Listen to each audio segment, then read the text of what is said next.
The Cat's in the Cradle and The Silver Spoon, Little Boy Blue and The Man in the Moon.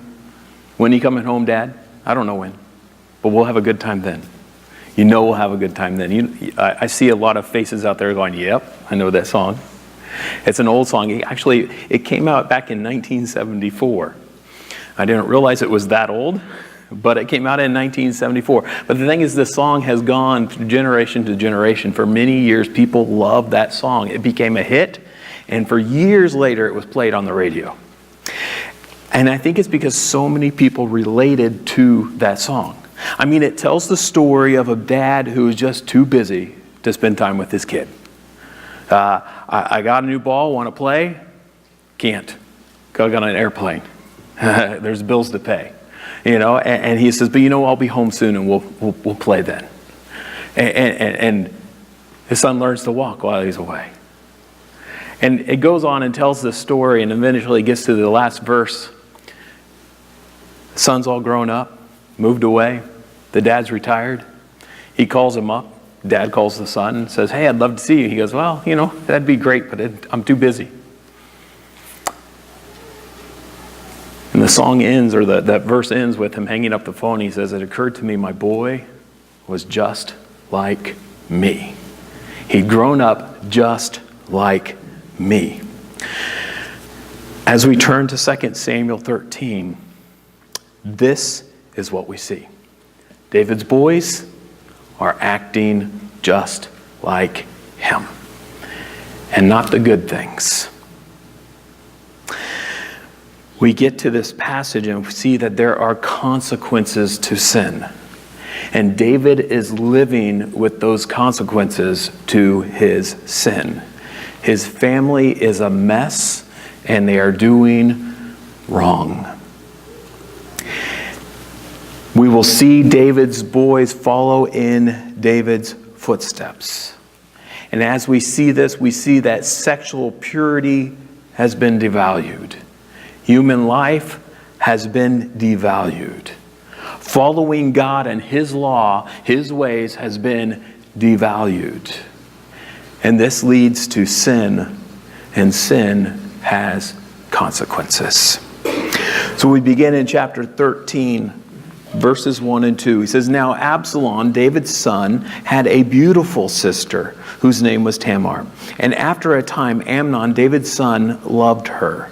And Amnon was so tormented that he made himself ill because of his sister Tamar, for she was a virgin, and it seemed impossible to Amnon to do anything to her.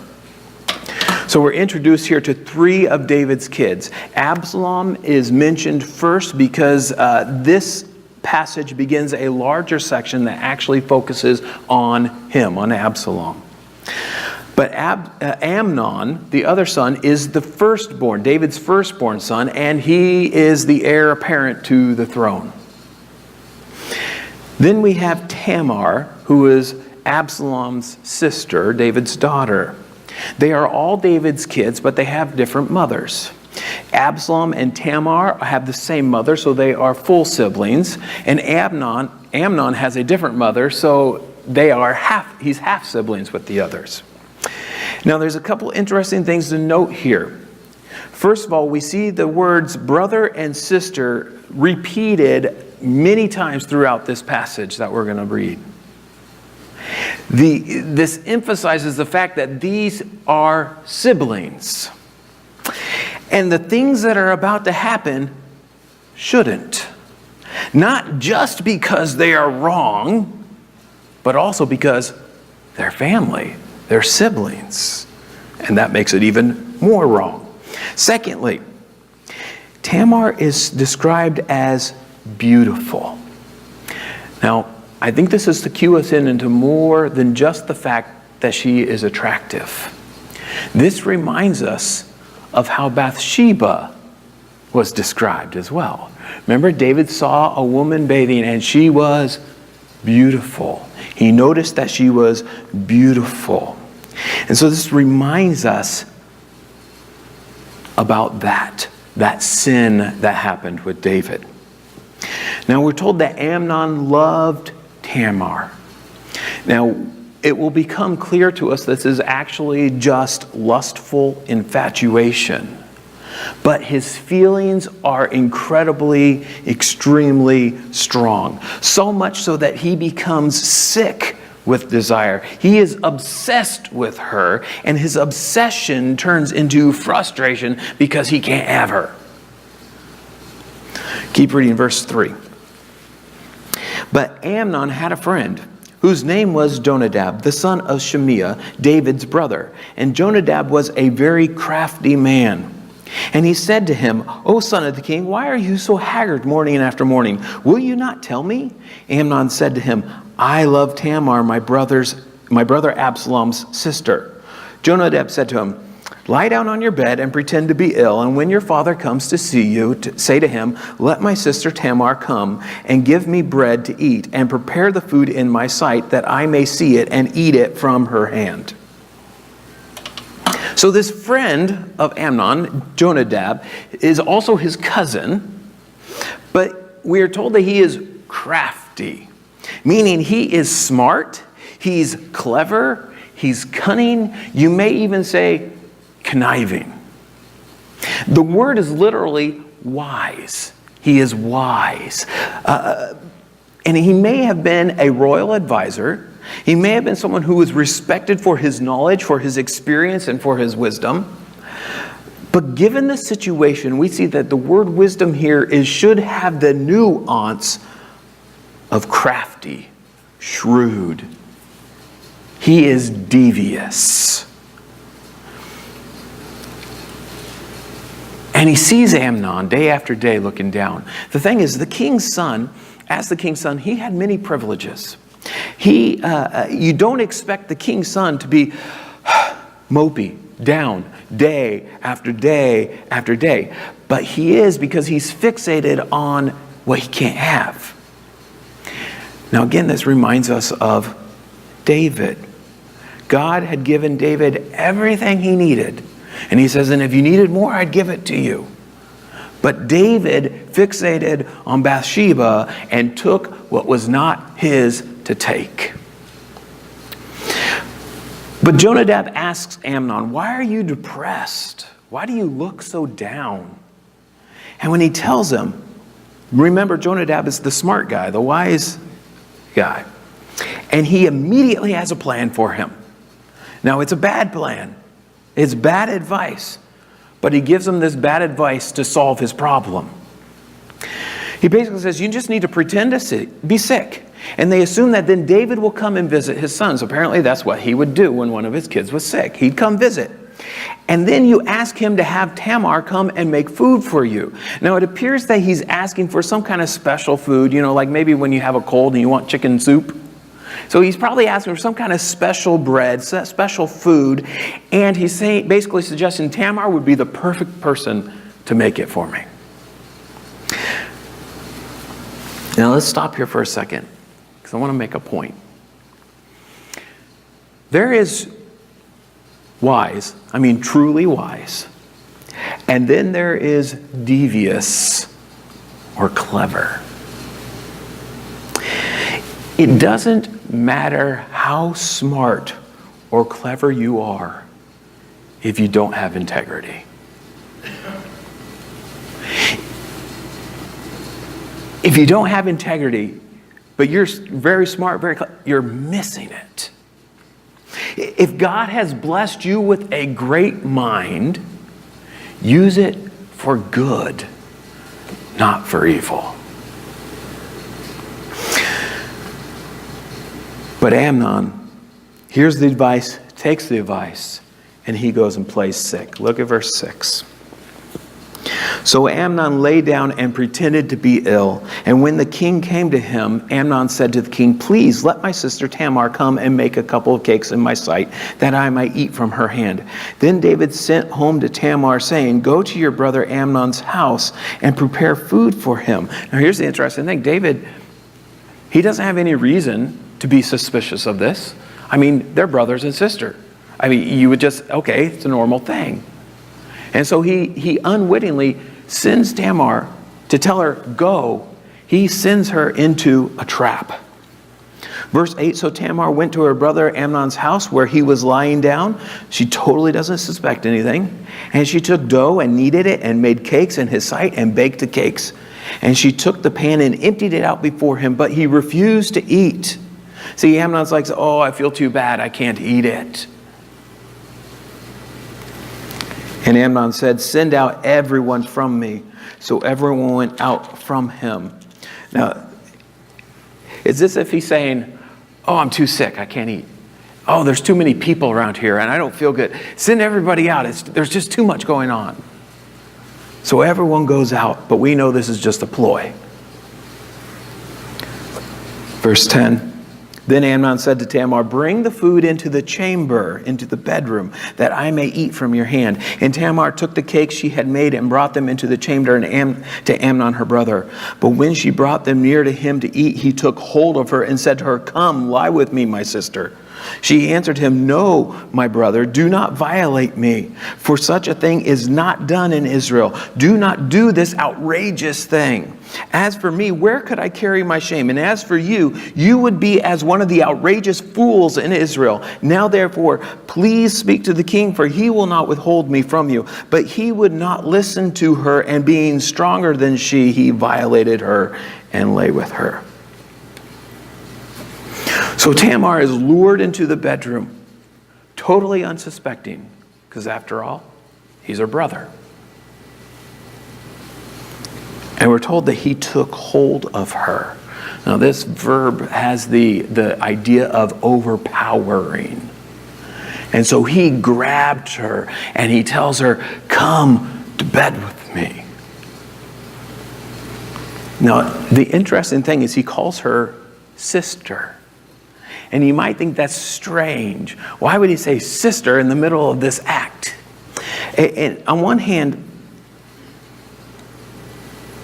in that culture, on one hand, she is her sister. She is his sister. But also in that culture, sometimes the term sister was used as a term of endearment. It was actually a word that you might use for a young lady you were courting or even your wife. In Song of Solomon 5:1, he calls his wife my sister. And so it was actually, it expressed affection. However, neither meaning of this word fits with his actions here. She realizes what's happening and she begs him not to do it.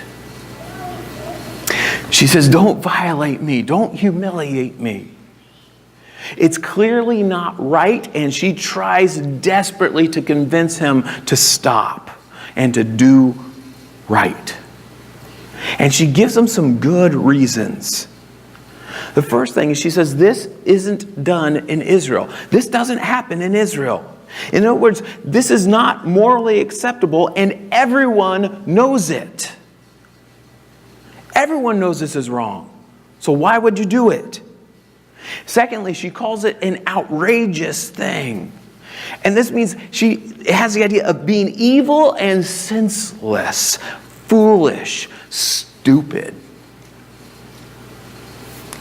The idea is that it's so wicked, you would have to be a fool to do it. And thirdly, she says it will take away both of their futures.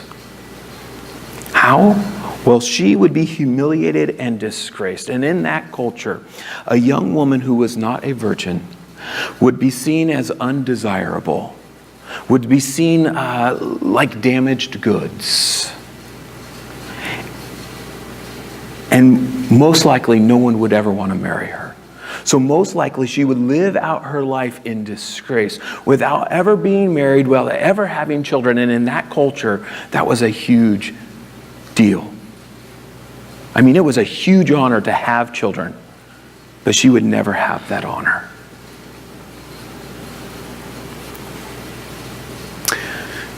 And then, how would it ruin Amnon's future? Well, Amnon would be seen as an unprincipled fool. He would be seen as unwise, He's seen as someone who doesn't uphold the morals and the norms of society. And remember, he is the oldest son of David. He is expected to take the throne. Who wants a man like that as your king?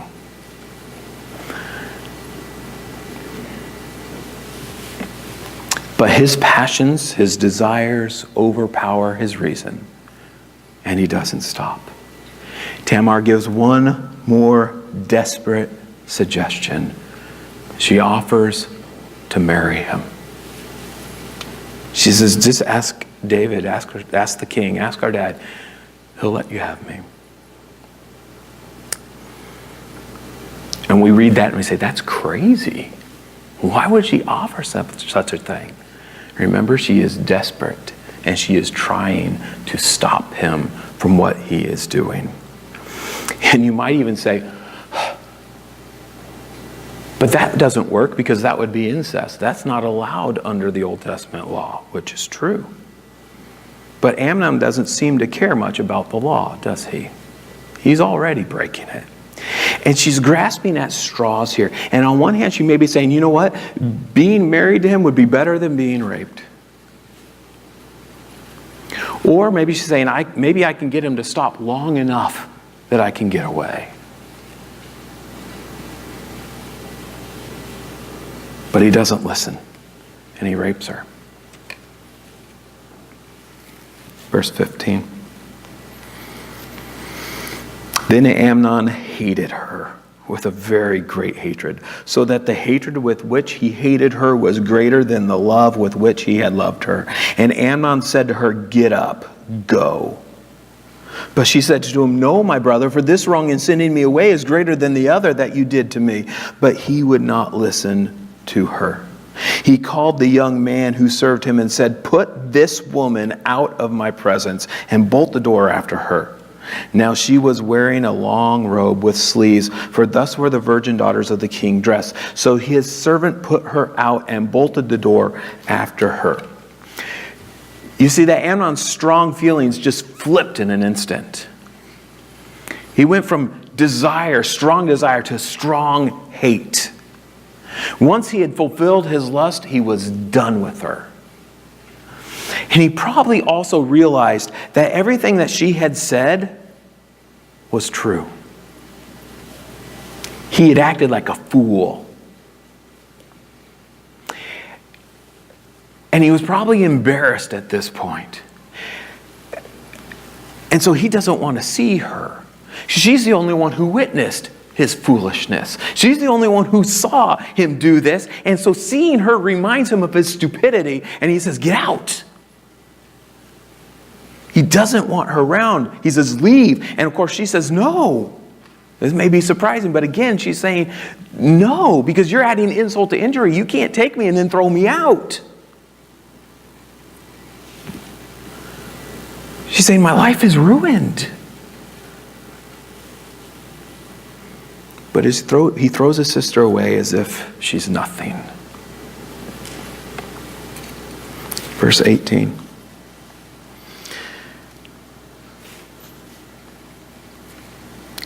Now she was wearing a long robe with sleeves, for there were the virgin daughters of the king dressed. So his servant put her out and bolted the door. And Tamar put ashes on her head and tore the long robe that she wore. And she laid her hand on her head and went away crying aloud as she went. Now why are we told what she's wearing?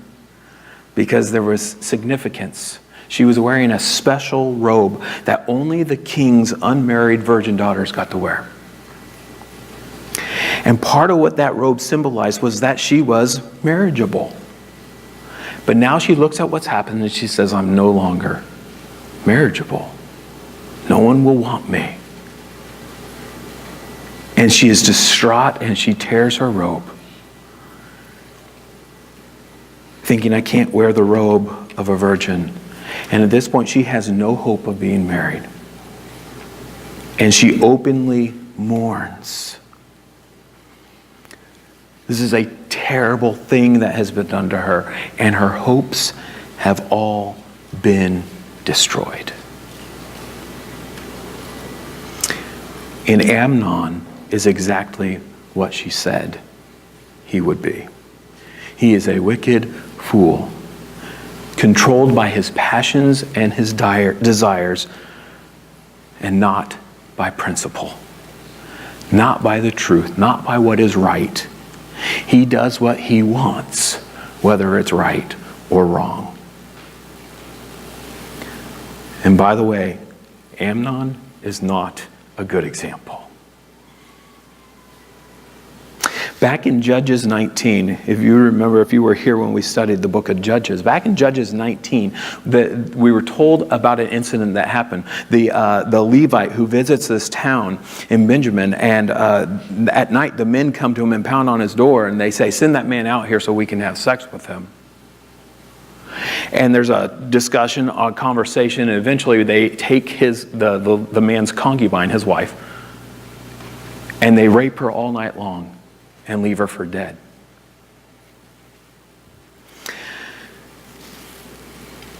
There are parallels between that passage in Judges 19 and this passage here in 2 Samuel. And I think we are supposed to see these parallels and see them as the same kind of idea. First of all, they are both called outrageous. Both of these acts are called outrageous. They are wicked and senseless. Secondly, it is clear that it is not acceptable. It's not something that's done in Israel. In fact, in the Judges passage, Israel literally got up in arms and fought against their relatives. Nearly destroyed the tribe of Benjamin. Thirdly, the appeal, "Know my brother," or "know my brothers," is used in both incidences. And it appears only these two times in the entire Old Testament. And then fourthly, in both, the appeal, "Know my brother, know my brothers," is not listened to. It's not heeded. They went forward with the sin. Now, the time of the Judges was a dark time in Israel's history. There was a whole lot of unfaithfulness happening there. It's not good to be compared to the time of the Judges. This despicable thing has happened again in Israel. But this time, it was in the family of the king. And it's David's sin that ushered it in. Now, I hope that you are struck by how terrible this is. This is not just a story with a good moral for us. When we read this, it should upset us. It's evil.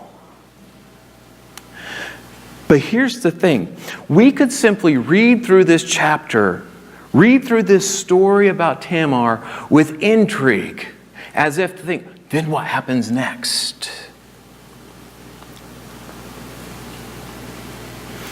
When we should find it absolutely appalling. I say this because I hope that we have not become desensitized to sin. It's on our TV. It's in our movies. It's in our music and our books. You see it on the news. You read it on social media.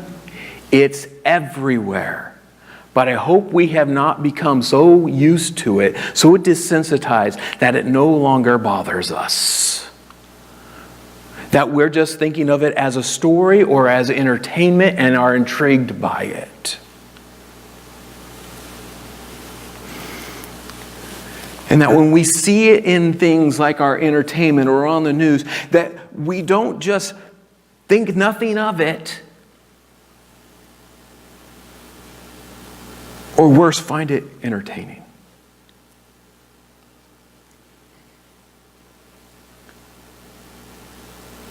But my hope is that we would actually find it wrong. That it would actually bother us. Romans 12:9 says, let love be genuine. Abhor what is evil, hold fast to what is good. So my question is, are you repulsed by sin?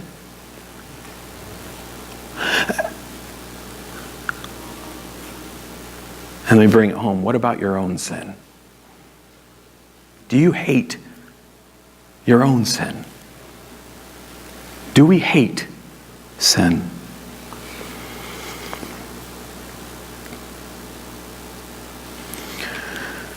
Verse 20.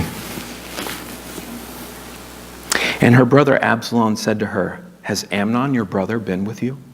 Now hold your peace, my sister. He is your brother. Do not take this to heart. So Tamar lived a desolate woman in her brother Absalom's house. When King David heard all these things, he was very angry. But Absalom spoke to Amnon neither good nor bad, for Absalom hated Amnon because he had violated his sister Tamar. So Absalom sees Tamar coming and immediately figures out what has happened. Now, how did he figure out? I don't know exactly, but apparently maybe he knew where she was going to make food for him, and then he reads the symbols that she has torn her robe, that she is in mourning, wearing the ash on her head. But he takes her to live in his house in order to care for her. And he basically tells her, keep quiet about it now, as if there's nothing that can be done, at least not right now. And then we're told that Absalom himself was quiet about it. He said nothing. In other words, he never spoke to Amnon again. He said, he didn't say anything to him, good or bad. Now, why would he say this? Why would he say, just be quiet about it now? Why would he be quiet? Well, maybe it's because he knows how David will respond. We read how David responds. It says that he was very angry. And? We expect the and. But it just says he was angry. But he does nothing. Why would David do nothing? His daughter has just been raped by his son. Why would he do nothing? Well, maybe it's because David feels he has no moral authority. Maybe it's because he said, well, I did the same thing. How can I call my son out for this? Or maybe David is just too permissive with his kids. He doesn't want to discipline them, and he lets them get away with whatever they do. In fact, the Septuagint, the Jewish Greek translation of the Old Testament, it says that it adds a little bit after David was angry. It says David didn't correct Amnon because he was his firstborn and he loved him. He doesn't want to do anything to harm his son. He doesn't want to do anything against his firstborn son. But whatever the reason, David let this horrible thing happen in his family without saying a word about it and without defending the honor of his daughter. I mean, it's good if sin upsets you. It's good if injustice angers you. But anger isn't enough. We need to correct sin. We need to promote justice. But David does nothing. And this leads to even more pain and wrongdoing in his family. Verse 23. After 2 full years, Absalom had sheep shearers at Baal-Hazor, which is near Ephraim, and Absalom invited all the king's sons. Now you have to understand, when they sheared their sheep, this was kind of like our Friday night, just got paid, let's go have fun. Okay? So when they sheared their sheep, they would get paid. It was a season-long process. We've got money, and though they would throw a party. So this is the situation. 24, and Absalom came to the king and said, behold, your servant has sheep shearers. Please let the king and his servants go with your servant. But the king said to Absalom, no, my son, let us not all go, lest we be burdensome to you. He pressed him, but he would not go, but gave him his blessing. So he goes to David and he says, come on, you and all your servants come. And David says, no way, that's going to cost you way too much. Just go and have fun. Verse 26, then Absalom said, if not, please let my brother Amnon go with us. And the king said to him, why should he go with you? You get the idea. David might be a little suspicious here. Why would you be inviting Amnon? I mean, it's been 2 years and nobody's talked about it, but why would you be inviting your oldest brother? Verse 27, but Absalom pressed him until he let Amnon and all the king's son go with him.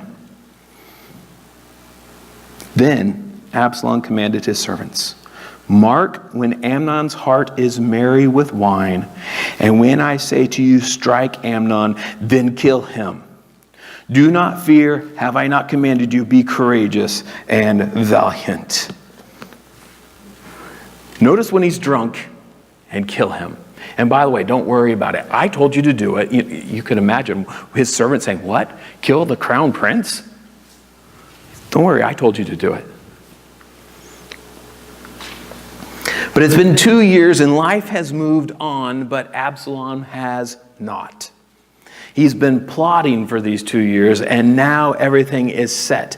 But did you catch this? So Absalom gives the order to kill his brother, just like David gave the order to kill his loyal servant Uriah. He's following in his dad's footsteps. And remember, God told David that he would have to deal with the sword. The sword would be a problem in his family. There are consequences for sin. Verse 29. So the servants of Absalom did to Amnon and Absalom as Absalom had commanded. Then the king's son arose and each mounted his mule and fled. While they were on their way, news came to David, Absalom has struck down all the king's sons, and none of them, not one of them, is left. The king arose and tore his garments and lay on the earth, and all his servants who were standing by tore their garments. But Jonadab, the son of Shemiah, David's brother, said, let not my lord suppose that they have killed all the young men and the king's sons, for Amnon alone is dead. For by the command of Absalom, this has been determined from the day he violated his sister Tamar. Now therefore, let not my lord the king so take it to heart as to suppose that all the king's sons are dead. For Amnon alone is dead. But Absalom fled, and the young man who kept watch lifted up his eyes and looked, and behold, many people were coming from the road behind him and by the side of the mountain. And Jonadab said to the king, behold, the king's sons have come, as your servant said, so it has come about. And as soon as he had finished speaking, behold, the king's son came and lifted up their voice and wept. And the king also and all his servants wept very bitterly. So Amnon is killed, and the other sons panic and run away. And Absalom runs the other direction. But news reaches David that all of his sons are dead. It's fake news. I couldn't resist. The report is bad. The report is wrong. But apparently in the midst of all the panic, they assume that Absalom is killing all of the sons. And that's the message that gets back to David. And David immediately begins to mourn, and we're told that he lays on the ground. Now, we heard of him doing this once before, just recently. When Bathsheba's baby was sick and dying, he mourned, he laid on the ground. So this again reminds us of David's sin and the consequences for sin.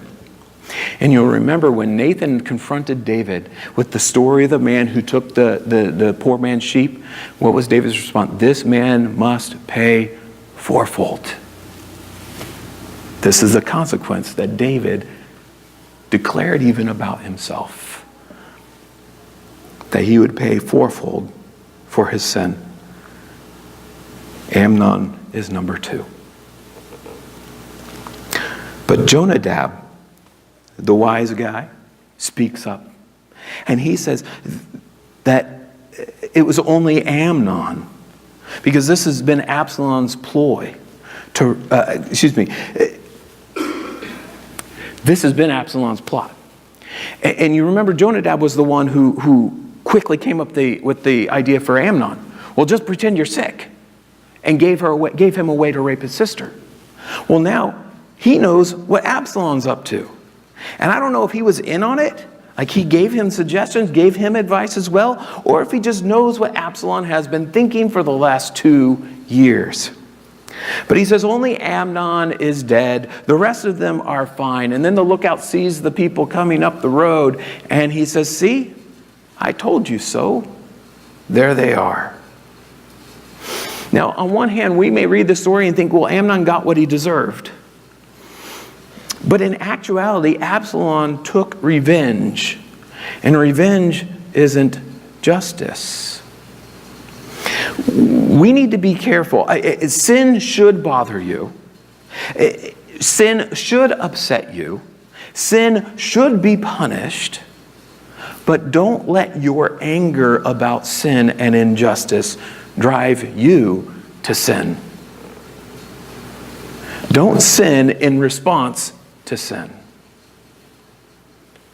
Verse 37. But Absalom fled and went to Talmai, the son of Ammihud, king of Geshur. And David mourned for his son day after day. So Absalom fled and went to Geshur and was there 3 years. And the spirit of the king longed to go out to Absalom because he was comforted about Amnon since he was dead. So Absalom runs away and he stays with his grandpa on his mom's side. And he stays there for 3 years. And David mourns every day for Amnon. But the pain eventually passes and he misses Absalom. And he wants to see him. Now next week we'll see what happens next. But today, this is where we're left. Thinking about sin and consequences.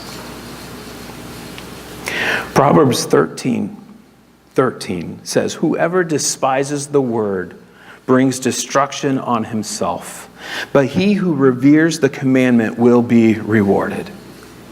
And then verse 21 says, disaster pursues sinners, but the righteous are rewarded with good. Sin has consequences. David is facing the consequences of what he did. It is affecting his whole family. His kids are following in his sinful footsteps. And now the whole family is in a mess. Tamar has been disgraced and her hopes are dashed. Amnon is dead. And Absalom is estranged and far away in exile. Now there's a couple things that this shows us. First, forgiveness doesn't erase consequences. God forgave David. He's restored David. But his actions have consequences. So forgiveness doesn't just automatically erase consequences. And secondly, God is just and he is in control. Now, did you notice that as we read this passage, chapter 13, that God is not mentioned at all? So why would I say that this shows us that God is just and that God is in control? It's because David, the great king, is suffering the consequences of his sin, just as God told him he would. Now, this is a hard passage. It's not hard because it's very hard to understand, but it's hard because there's so much bad in it and nothing good. Now, I spent this last week studying this passage and thinking about all of this. And I have to be honest, it took an emotional toll on me.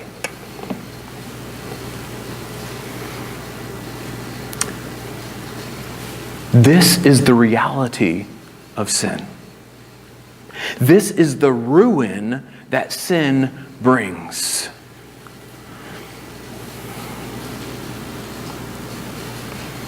Sin has consequences. Sin brings pain.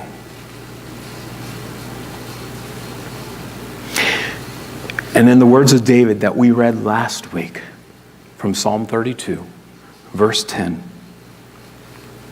Many are the sorrows of the wicked, but steadfast love surrounds the one who trusts in the Lord. In other words, avoid sin and the consequences. How? Obey and follow God. Trust in the Lord. Look to Jesus. Keep your eyes on Jesus. Stay close to Jesus.